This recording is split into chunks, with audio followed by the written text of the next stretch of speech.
Maggi, að koma þennan erfiða útivöll í úrslitaleik, segðu nú alveg satt, trúður í fyrir leikinn að þið myndi vinna þetta? Já, ég skal segja það alveg satt. Ég trúði því ekki að við gætum tapað hérna með allt þetta fólk. Þegar þetta fór alltaf á stað hérna, strax eftir fjórða leikinn, sko, við hefðum ekki undan að taka mútið pöntunum í rútuna og í miðasölnu. Ég vissi bara að þetta er í okkar síðan þetta.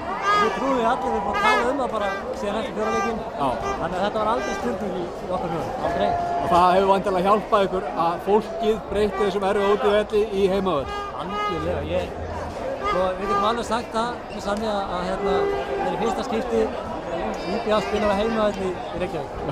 Það er bara svoleiðis. Já, og örugglega ekki síðasta skipti. Örugglega ekki síðasta, þetta er bara eiginlega, ég veit bara ekki hvað maður segja, nú er bara þjóðhátíð í Eyjum. Það er bara svoleiðis.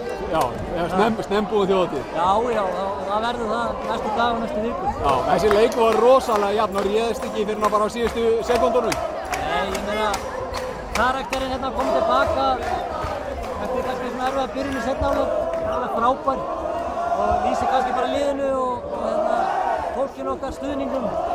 Þetta er alveg ómetanlegt. Fólkinu okkar hjálpa okkur gegnum erfiðasta herran og svo sýndum við þessu heim í lokin. Það er flott. Gaman í kvöldið, ekki? Getur rétt ímyndað.